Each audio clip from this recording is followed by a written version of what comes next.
Hello everyone, I am Hemlata Lydia and today we are going to discuss chapter number 8 of First Flight Midgebill the Otter written by Gavin Maxwell.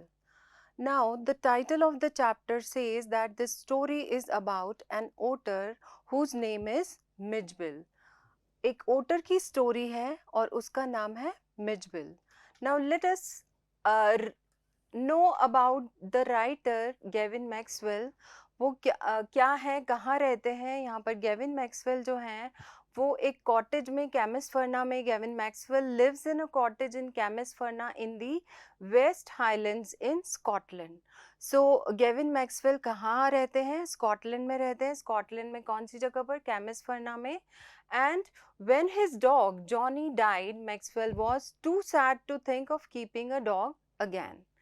Next हमें ये बताया गया है Gavin Maxwell के बारे में कि जब गेविन मैक्सवेल का जो डॉग है जिसका नाम जॉनी है उसकी डेथ हो जाती है तो वो उसके बाद बहुत डर जाते हैं दोबारा से एक डॉग को एज अ पेट रखने के लिए. But life without a pet was lonely. लेकिन गेविन मैक्सवेल ये कहते हैं कि बिना पेट के मेरी उनकी जो लाइफ थी वो बहुत उनको लोनलीनेस फील होने लगा. Now read what happened then in Maxwell's own words. So अब हम आगे पढ़ते हैं मैक्सवेल के वर्ड्स में कि उन्होंने पेट रखा या नहीं रखा, उन्होंने डॉग रखा या उन्होंने कुछ और रखा. क्या कहते हैं गेविन मैक्सवेल, हम इसमें पढ़ते हैं. And we all keep pet, right. हम सबको बहुत लोगों को शौक होता है पेट्स रखने का. और if we keep pets it's our responsibility to take care of them. ये हमारी रिस्पॉन्सिबिलिटी भी है कि हम उन पेट्स का ध्यान रखें, हम उनको टेक केयर करें, उन्हें टाइम से उनको अच्छा खाना दें, उनको वॉक पर ले जाएं और उनको जो भी अगर वो बीमार हो जाते हैं तो उनको ट्रीटमेंट दें. So all things we need to take care. खाली पेट रखना विल नॉट इसके साथ में बहुत सारी रिस्पॉन्सिबिलिटीज़ भी होती हैं. आप उस पेट के साथ आपको बहुत ध्यान से रखना होता है, उसको टेक केयर करनी पड़ती है, उसके खाने का ध्यान, उसकी ट्रेनिंग का, उसके वॉक का, उसकी हेल्थ का, सब कुछ ध्यान रखना है. सो हम अब चैप्टर पे आते हैं कि सबसे पहले तो हम इसमें ये पढ़ते हैं कि जो ओटर्स हैं वो कहाँ मिलते हैं, कहाँ पर पाए जाते हैं. So otters are found in large numbers in the marshes, that is wet areas near lakes, rivers और सीज. कहाँ पर मिलते हैं ओटर्स? ओटर्स मतलब ऊद बिलाव. ऊद बिलाव कहाँ मिलते हैं? ज़्यादातर जो वेट लैंड्स हैं, वेट एरियाज हैं, रिवर के आसपास, लेक्स के आसपास या सीज के आसपास, मतलब पानी के आसपास ही आपको मिलेंगे. Near Basra, a town in Iraq. So सबसे ज़्यादा जो ओटर्स मिलते हैं वो इराक में मिलते हैं, बसरा में. And imagine you wanted to bring an otter from Iraq to London as a pet. आप इमेजिन करिए, एक सिचुएशन आपको इमेजिन करने के लिए दी है कि अगर आप इराक से एक ओटर को आप जिसको आपने एज अ पेट रखा है उसको आप लंदन लेकर जा रहे हैं तो कैसे लाएंगे आप? क्या स्पेशल अरेंजमेंट्स आपको करने पड़ेंगे? What all things you need to do to bring that otter, उस ओटर को ट्रांसपोर्ट करने के लिए बसरा से, इराक से लंदन के लिए, what all things you need to do. यहाँ पर ये सिचुएशन आपको बोला गया है कि imagine you would need to find a place with lots of water. So otters, as I said कि जनरली ये कहाँ पर मिलते हैं? पानी के आसपास, वेट एरियाज में. तो सबसे पहले तो आपको ये देखना है कि आपके आसपास ऐसी प्लेस है जहाँ पर पानी है. Okay, so all these things you need to take care. यहाँ पर कुछ इंफॉर्मेशन दी है इराक और लंदन के बारे में कि इराक जो है वो क्या है, ब्रॉड प्लेन्स है और मार्शेस है along the Iranian border in south with large flooded areas. Border के आसपास जो है वो बहुत ही वेट एरिया है वहाँ पर. And a large part of Iraq's land is desert. जो इराक का जो बहुत बड़ा हिस्सा है वो क्या है एक्चुअल में? वो डेजर्ट है. So it has cool winters and dry, hot and cloudless summers. So उस वहाँ का जो वेदर होता है वो बहुत एक्सट्रीम होता है, ठंड में कोल्ड होता है, और जो समर्स होती है वो बहुत ही ड्राई, हॉट और क्लाउडलेस होती है। The mountain areas near Iran and Turkey have cold winters. There is heavy snowfall there, and when the snow melts in spring, it causes floods in central and southern Iraq.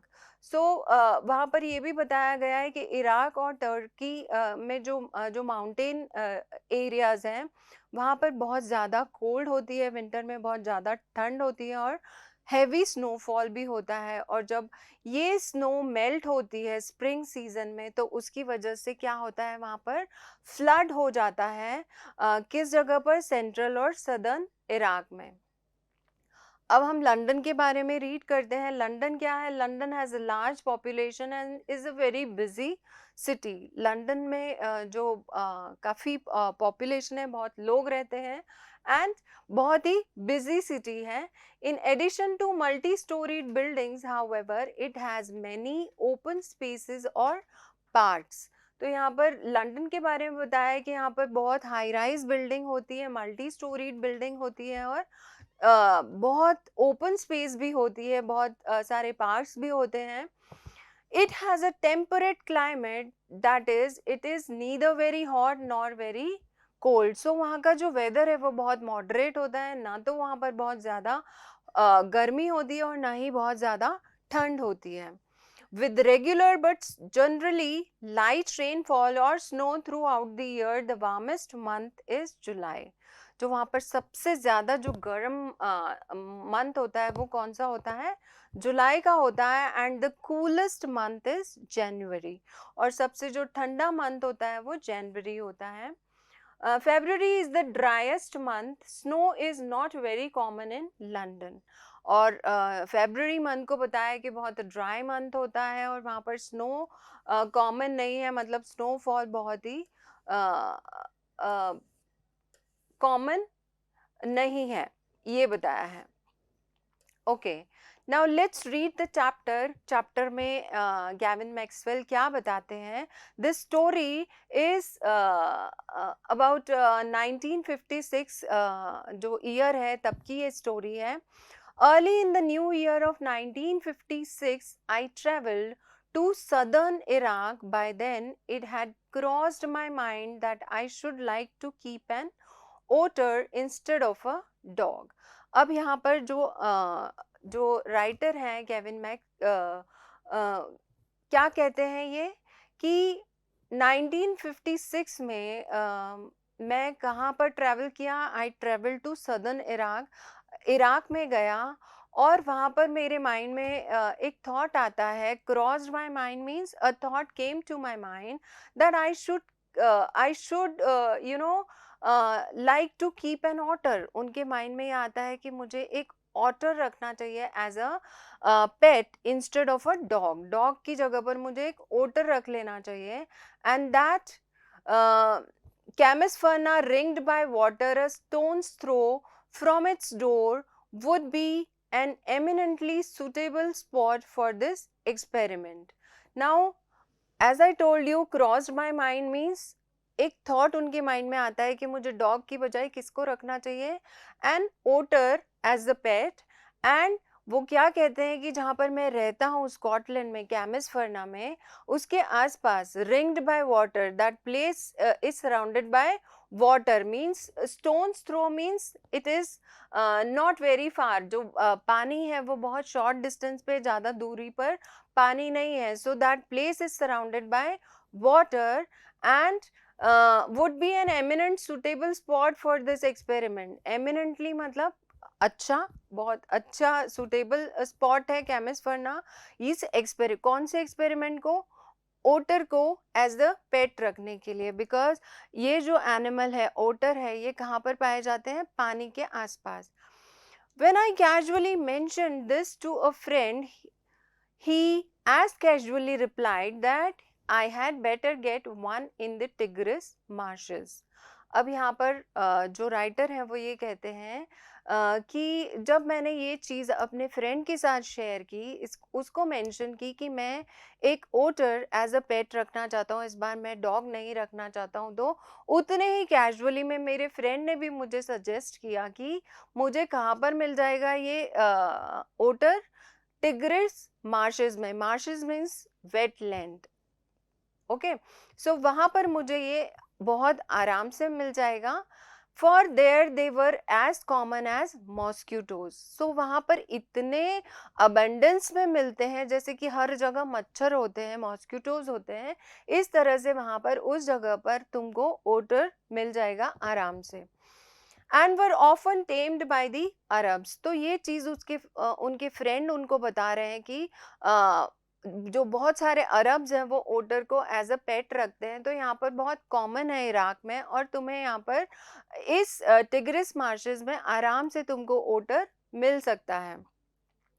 We were going to Basra to the consulate general to collect and answer our mail from Europe.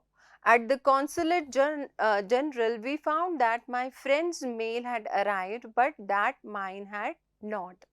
अब यहाँ पर उनको बता दिया जाता है कि कहाँ पर तुमको बहुत आराम से ओटर मिल सकते हैं, क्योंकि यहाँ पर बहुत अबंडेंस में होते हैं ओटर, बिकॉज इट्स अ वेटलैंड, ये उन्हीं की जगह है, यहाँ पर तुमको आराम से मिल जाएगा। अब हमको राइटर बताते हैं कि हम कहाँ जा रहे हैं। We were going to Basra to consulate general. Consulate general क्या है? उनकी एम्बेसी है, स्कॉटलैंड की ऑफिस है, वहां पर वो जा रहे हैं to collect and answer our mail.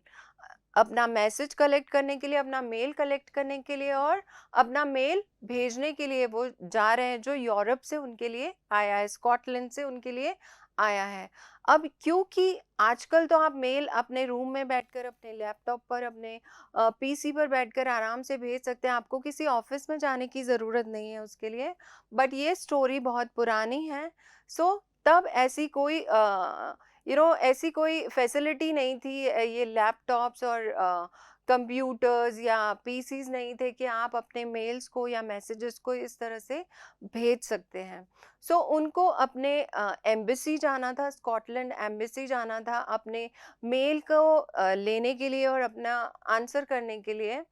So at the consulate general we found that my friend's mail had arrived. यहाँ पर राइटर कहते हैं कि जब हम एम्बेसी पहुंचे, जब हम ऑफिस पहुंचे बसरा में, तो वहाँ पर क्या होता है कि जो मेरे फ्रेंड हैं उनका मेल तो आ जाता है, लेकिन मेरा मेल नहीं आया होता है। I cabled to England, and when 3 days later nothing had happened, I tried to telephone. यहाँ पर बताते हैं कि राइटर बताते हैं कि जब मेरा नहीं आया मेल, तो मैंने क्या किया, I cable to England means उन्होंने अपना मैसेज थ्रू टेलीग्राफ से इंग्लैंड भेजा, और उन्होंने देखा कि 3 दिन तक कुछ भी नहीं हुआ, nothing had happened.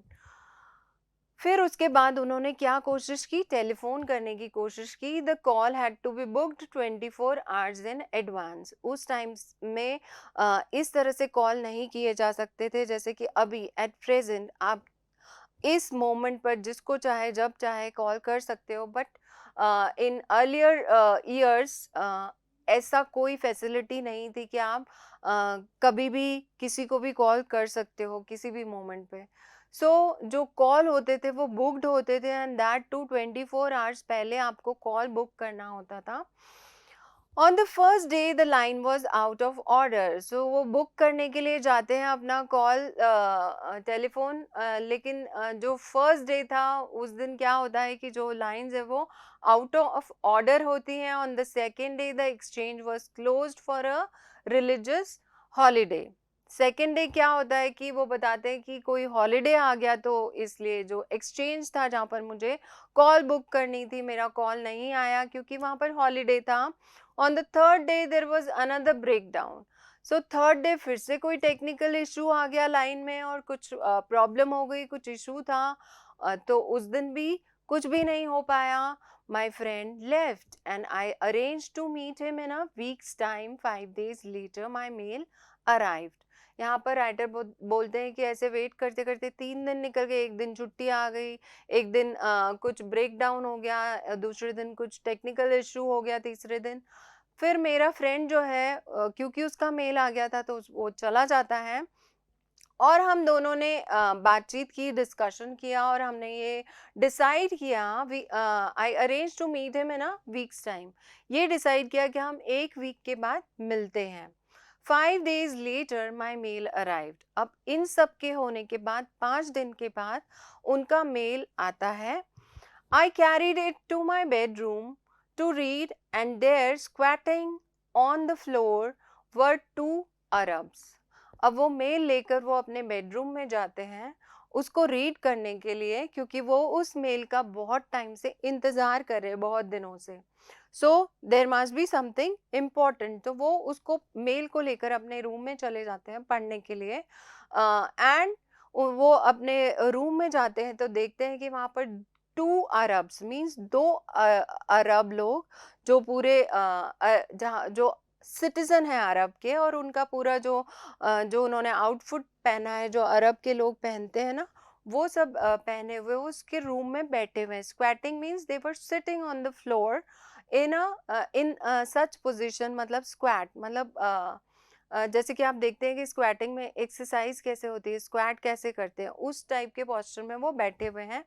And beside them lay a sack that squirmed from time to time. They handed me a note from my friend. Here is your otter. और यहाँ पर वो जो अरब है वो बैठे हुए हैं और उनके पास में एक सैक दिखता है। Sack means it's a kind of बोरा, जिसके अंदर उनको ऐसा लग रहा था कि कुछ हिल रहा है। There is kind of movement जो ट्विस्ट कर रहा है। स्क्विम्ड मीन्स ट्विस्ट होना। थोड़ी थोड़ी देर में वो जो सैक था, जो बोरा था, वो उसमें क्या हो रहा था, उनको मूवमेंट नजर आ रहा था, वो हिल रहा था, ट्विस्ट हो रहा था। They handed me a note. They means those Arabs जो उनके रूम में बैठे हुए थे, वो उसको एक नोट पकड़ाते हैं, जो नोट उनके फ्रेंड ने दिया था। और उस नोट में क्या लिखा हुआ था, हियर इज योर ओटर। सो उस सैक के अंदर एक्चुअली में क्या था, एक ओटर था जो उनके फ्रेंड ने जिस फ्रेंड को उन्होंने ये कैजुअली बताया था कि इस बार मैं डॉग नहीं, मैं ओटर रखना चाहता हूँ, और उस फ्रेंड ने ये एडवाइस भी किया था कि तुम्हें यहाँ पर बहुत इजीली मिल जाएगा, और अरब्स, बहुत सारे अरब्स हैं वो ओटर को एज अ पेट रखते हैं, क्योंकि यहाँ पर बहुत अबंडेंस में मिलता है। लाइक मॉस्किटोज, जिस तरह से मॉस्किटोज सब जगह होते हैं, इस तरह से यहाँ पर ओटर्स बहुत इजीली तुम्हें मिल जाएंगे। सो ये जो ओटर है वो किसने भिजवाया था, उनके फ्रेंड ने। With the opening of that sack began a phase of my life that has not yet ended. अब यहाँ पर राइटर हैं वो बोलते हैं कि इस सैक की ओपनिंग से, जैसे ही मैंने उस सैक को ओपन किया, उस बोरे को ओपन किया, ऐसा है कि एक फेज, एक मेरे लाइफ का नया फेज स्टार्ट हुआ है जो अभी तक भी खत्म नहीं हुआ है। And may for all I know not and before I do. और वो कहते हैं कि ये जो फेज है ये तब तक खत्म नहीं होगा जब तक कि मैं हूँ, मैं रहूंगा, तब तक ये फेज चलता रहेगा। It is in effect a thraldom to otters, an otter fixation, and that I have since found to be shared by most other people who have ever owned one. Thraldom is an old-fashioned word which means to be in control of something, and fixation मतलब यहाँ पर a strong attachment और feeling. सो यहाँ पर वो कहते हैं कि इस सैक की बिगनिंग से, इस बोरे, जैसे ही मैंने इस बोरे को ओपन किया, तो मेरी लाइफ का एक नया फेज, एक नया चरण शुरू हो गया है, और वो अभी तक खत्म नहीं हुआ, और तब तक खत्म नहीं होगा जब तक कि मैं हूँ, जब तक मैं रहूँगा। और वो कहते हैं कि ये एक टाइप का क्या है कि मुझे ऐसा लगता है कि मैं किसके कंट्रोल में हूँ, ओटर के। एंड एन ओटर फिक्सेशन मतलब मुझे उस ओटर के साथ इतना ज़्यादा अटैचमेंट, मेरी जो फीलिंग्स है इतनी ज़्यादा अटैच हो गई है that I have since found to be shared by, और मैं ये सबके साथ शेयर करना चाहता हूँ जिन्होंने कभी एक ओटर को ओन किया हो. I want to share this to the other people. उन लोगों के साथ मैं शेयर करना चाहता हूँ. The creature that emerged from this sack on to the spacious tiled floor of the consulate bedroom resembled most of all a very small, medievally conceived dragon. From the head to the tip of the tail, he was coated with symmetrical pointed scales of mud armor. अब यहाँ पर जो writer है वो बताते हैं कि जो क्रीचर, जो एनिमल जो उससे निकला, emerge means to to came out of that sect, जो क्रीचर उसमें से निकला है वो उस टाइल पर जब आता है, उस सैक में से निकाल के वो उसको रूम की टाइल पर उसको रखते हैं कॉन्सुलेट बेडरूम में, तो वो कैसा रिजेंबल करता है, it resemble like a dragon. जो मिडिवल एज में, जो मिडिल एजेस हैं, जो लोगों की इमेजिनेशन होती है ड्रैगन को लेकर, वो ऊद बिलाव, वो ओटर बिल्कुल एक ड्रैगन की तरह लग रहा था. And from the head to the tip of the tail, जो सिर से लेकर उसकी टेल तक, he was coated with symmetrical pointed scales of mud armor. Armour क्या होता है? एक शील्ड होती है मेटल की, जो वॉरियर्स, सोल्जर्स वगैरह पहनते हैं. बट यहाँ पर जो राइटर है वो ये बताते हैं कि वो सिर से लेकर पीछे टेल तक किस चीज से कोटेड था. He was armoured with mud. वो पूरा के पूरा उसके ऊपर मड लगी हुई थी, कीचड़ था, क्योंकि वो पानी में रहता है. Between whose tips was visible a soft velvet fur like that of a chocolate brown mole. अब यहाँ पर किसका डिस्क्रिप्शन दिया जा रहा है? जो ओटर है वो कैसा लगता है.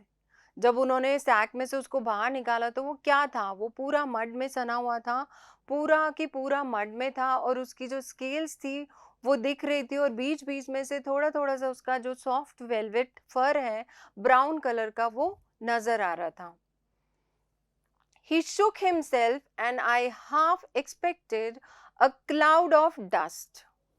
जो ओटर है वो क्या करता है, जैसे ही उसको बाहर निकालते हैं वो थोड़ा सा शेक करता है, थोड़ा सा हिलता है, और उससे क्या होता है, I half expected a cloud of dust. जो मिट्टी, जो मड लगी हुई थी उसके ऊपर, वो पूरी उस रूम में उसका क्लाउड का डस्ट हो जाता है. But in fact it was not for another month that I manage to remove the last of the mud and see the otter as it were in is true colours.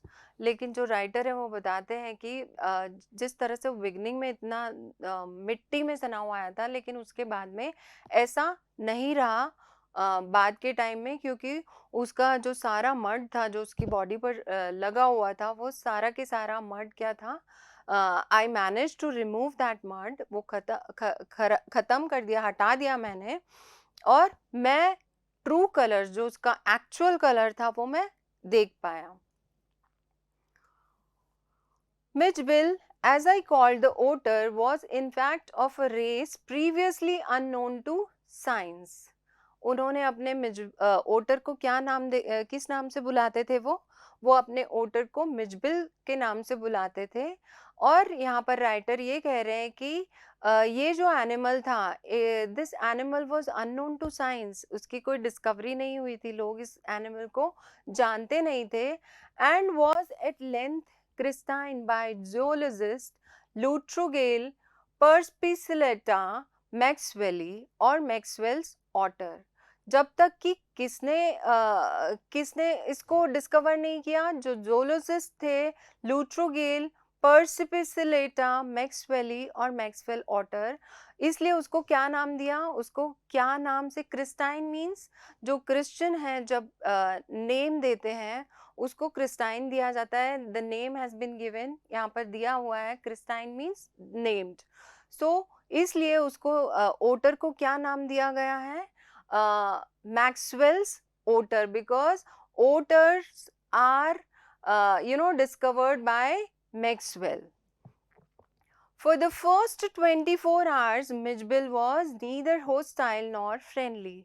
अब जैसे उसको sac से बाहर निकाला, जो writer है वो बता रहे हैं कि इसका बिहेवियर, इसका एटीट्यूड कैसा था. वो बिगनिंग में ना तो फ्रेंडली था और ना ही कोई मतलब hostile. He was like indifferent. उसको कोई मतलब नहीं था. बहुत ही अनफ्रेंडली सा बिहेव कर रहा था और ना ही मेरा फ्रेंड था. So he was, at some distance, he was maintaining some distance and he was so indifferent. जो मिजबिल था, he was simply aloof and indifferent, choosing to sleep on the floor as far from my bed as possible. और beginning में जो होता है ना कि आप बिगनिंग में एकदम से किसी के साथ मिक्सअप नहीं हो सकते, उसी तरह से ओटर भी काफ़ी अनफ्रेंडली था उनसे और इनडिफरेंट था, दूर दूर रह रहा था एट सम डिस्टेंस. और उसने ये डिसाइड किया स्लीप पर कहाँ स्लीप किया, उसने कहाँ पर सोया. He use on the first day he use to sleep on the floor, जो काफ़ी दूर था उनके बेड से. उसने कोशिश की कि जितना दूर हो सके पॉसिबल मैं उनके बेड से सोऊं. The second night Mijbil came on to my bed in the small hours. अब यहाँ पर small hours means early in the morning. Second night को क्या होता है, फर्स्ट नाइट को तो बड़ा इनडिफरेंट अनफ्रेंडली सा और काफ़ी दूर दूर रहा. लेकिन जब सेकेंड नाइट आती है तो मिजबिल क्या करता है, मिजबिल उनके बेड पर आ जाता है अर्ली मॉर्निंग आवर्स में, सुबह सुबह के टाइम जल्दी. And remain sleep in the crook of my knees. Crook of my knees means जब आप सोते हैं तो आप अपने नीज को बेंड करते हैं, अपने लेग्स को बेंड करते हैं, तो जो पीछे का हिस्सा होता है, जो पीछे का पार्ट होता है, उसको बोलते हैं crook of my knees. until the servant brought tea in the morning. So वो सुबह सुबह अर्ली मॉर्निंग आवर्स में वो आकर कहाँ पर सो जाता है, मेरे जो नीज है, पीछे के पार्ट का जो बेंड एरिया है, हिस्सा है, उसके बीच में आकर वो सो जाता है. तब तक सोता रहता है जब तक कि सर्वेंट नहीं आ जाता और टी नहीं ले आता, मॉर्निंग टी नहीं ले आता. And during the day he began to lose his apathy and take a much too keen interest in his surrounding. और जैसे जैसे थोड़ा थोड़ा दिन आगे चल रहा था, ड्यूरिंग द डे उसने जो अपनी जो जो जो अनइंटरेस्ट और अनफ्रेंडली और इस तरह का बिहेव कर रहा था वो उसने छोड़ दिया. And he started showing keen interest in his surrounding. उसने क्या शो करना शुरू किया कि उसको वो कहाँ है, he wants to know, he wants to be aware. उसने अपनी आसपास की चीज़ों में इंटरेस्ट लेना शो कर दिया. I made a body belt for him and took him on a lead to the bathroom, where for half an hour he went wild with joy in the water, plunging and rolling in it, shooting up and down the length of the bathtub underwater and making enough slosh and splash for a hippo. अब यहाँ पर जो writer है वो बताते हैं कि मैंने उसके लिए एक बॉडी बेल्ट बना दिया था. किसके लिए, ओटर के लिए, मिजबिल के लिए. और उस बेल्ट से मैं उसको कहाँ ले जाता था, बिगनिंग में मैं उसको बाथरूम की तरफ ले जाता था. Where for half an hour. वहां पर मैंने देखा कि वो आधा घंटे तक, जैसे उसने पानी देखा, why he went wild with Joy, because जो ओटर्स हैं वो पानी के आसपास ही रहते हैं, पानी के अंदर ही रहते हैं. तो जैसे ही उन्होंने पानी देखा, ओटर ने पानी देखा, तो वो क्या हो जाता है, he became wild with joy, बहुत ही खुश हो जाता है पानी को देखते ही. And plunging and rolling in it, वो उसके अंदर जंप करने लगता है, रोल करने लगता है पानी के अंदर, और अप एंड डाउन करने लगता है पूरे बाथ और बाथ टब के अंदर रोल करने लगता है, ऊपर नीचे, मतलब he started enjoying in the water and making in a slosh and splash. उस पानी को उछालना, ऊपर करना, जैसे कि हिप्पो होते हैं ना, वो भी पानी के अंदर रहते हैं सारा टाइम. तो उस तरह से वो पानी को देखकर एकदम से पागल हो जाता है और पानी को एंजॉय करता है, उसके अंदर जंप करने लगता है, रोल करने लगता है. This I was to learn is a characteristics of otters. तब जो राइटर है उनको पता चलता है उस दिन की जो ओटर्स हैं ये उनकी कैरेक्टरिस्टिक्स हैं कि उनको पानी बहुत पसंद है, पानी में खेलना बहुत पसंद है. आगे राइटर बताते हैं कि every drop of water must be, so to speak, extended and spread out the place. A bowl must at once be overturned, or if it will not be overturned, be sat in and splashed in until it overflows. मतलब उसकी characteristic के बारे में बता रहे हैं कि अगर उसको थोड़ा सा भी पानी दिखता है, थोड़ा सा भी पानी दिखता है तो वो क्या करता है, उस पानी को फैलाने की, उस बोल को ओवरटर्न करने की कोशिश करता है, और अगर वो ओवरटर्न नहीं होता है तो उस बोल के अंदर ही बैठ जाता है, और जब तक उस बोल के अंदर पानी रहता है वो वहीं रहता है. और water must be kept on the move, मतलब कि अगर उसको दिखता है तो वो पानी में क्या होना चाहिए, मूवमेंट होना चाहिए. उनको स्टिल वाटर बिल्कुल पसंद नहीं है, और उसके लिए वो क्या करते हैं, अगर वो पानी मूव नहीं होता है तो इसकी वजह से वो गुस्सा हो जाते हैं. They feel that it is wasted, जो वाटर है वो वेस्ट हो जा रहा है क्योंकि वो स्टिल है. Static means still, and that provokes them, उनको थोड़ा सा एंग्विश दिलाता है. सो उनका जो ओटर्स है उनको पानी ऐसे बहता हुआ, मूव करता हुआ ज़्यादा अच्छा लगता है, और उसके लिए वो ये चीज़ें करते हैं कि थोड़ा सा भी कहीं पानी दिख रहा है किसी बोल में तो वो या तो उसमें अंदर जाकर बैठ जाएंगे या उसको ओवरटर्न कर देंगे, उसको गिरा देंगे. ठीक है.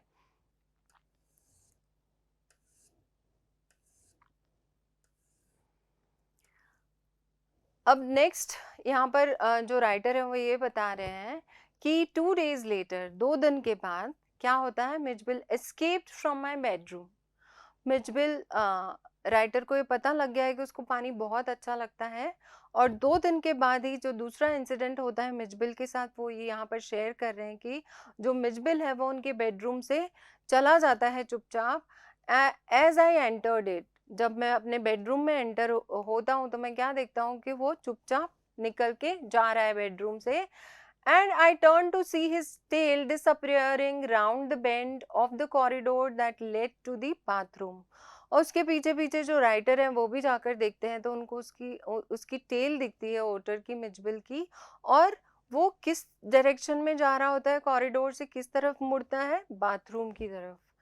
By the time I got there, he was up on the end of the bathtub and fumbling at the chromium taps with his paws.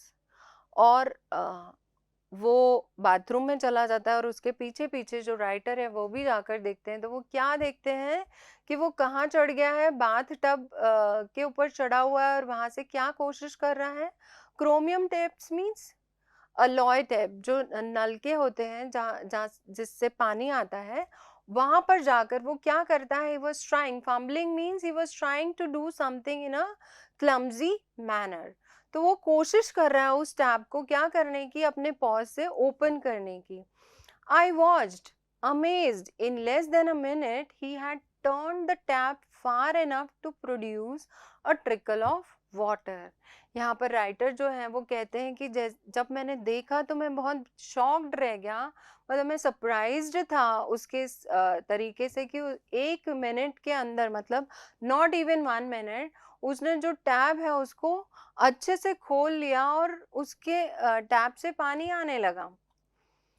And after a moment or to achieve the full flow, धीरे धीरे start किया, पहले धीरे आया फिर थोड़ा और तेज किया तो मतलब फुल फ्लो के साथ में पानी आने लगा. He had been lucky to turn the tap the right way.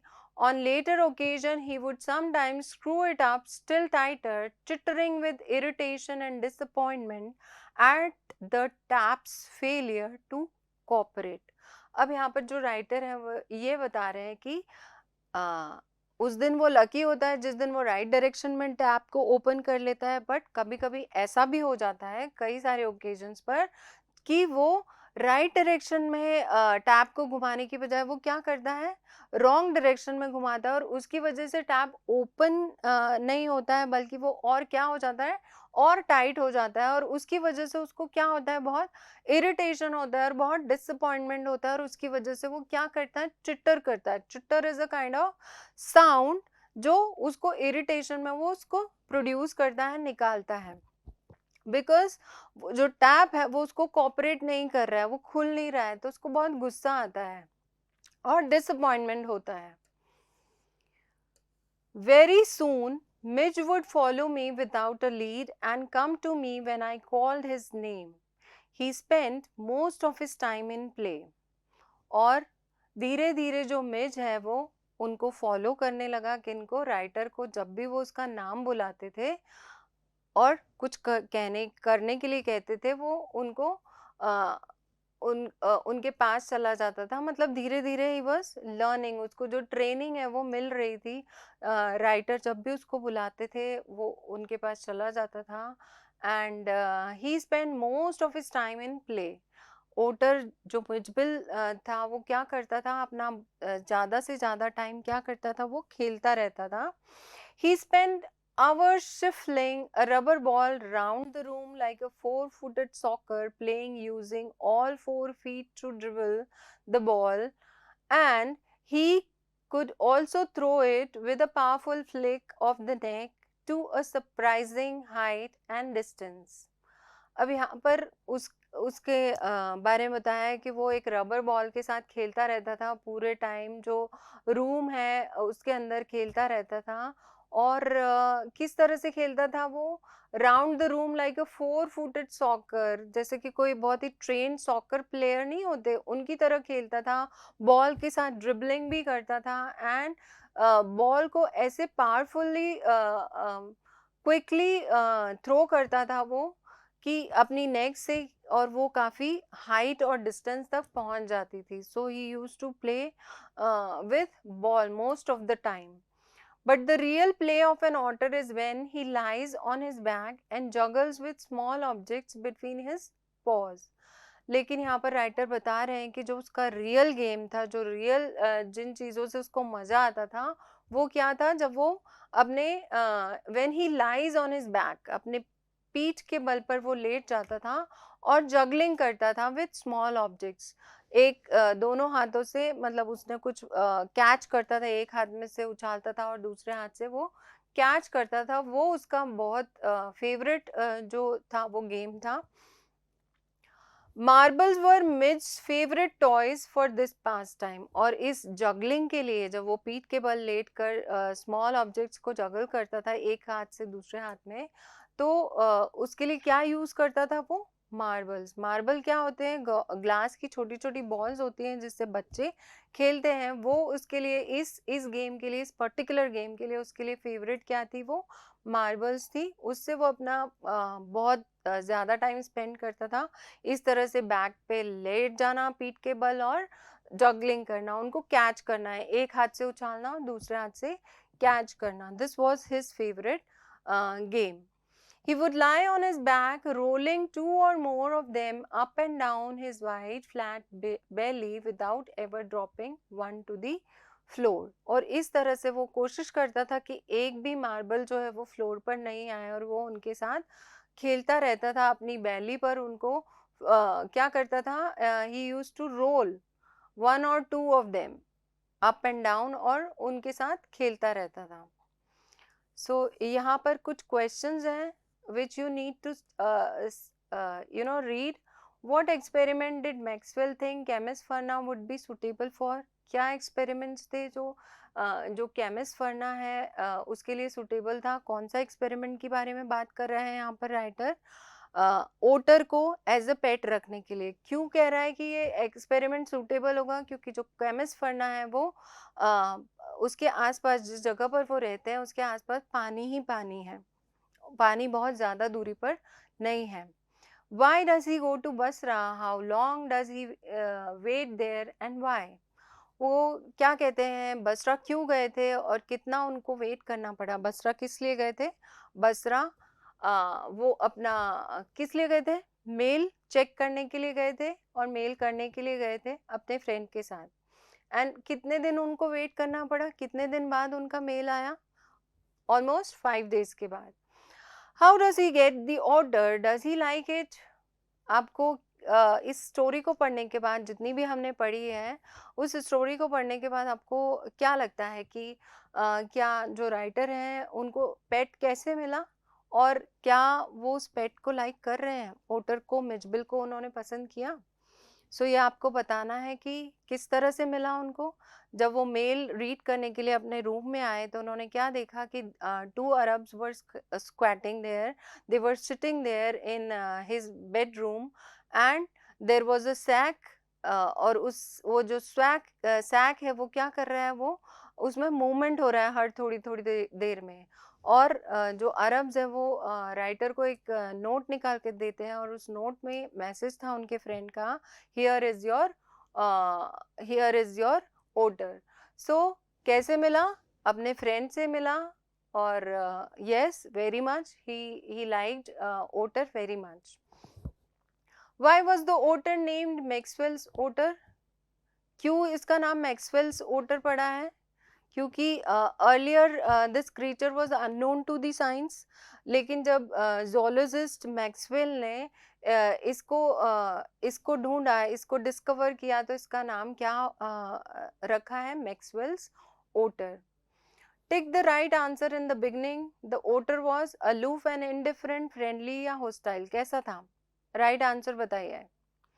Aloof और इनडिफरेंट था, है ना, और हॉस्टाइल था, but he was not friendly in the beginning. What happened when Maxwell took Mitchell to the bathroom? What did it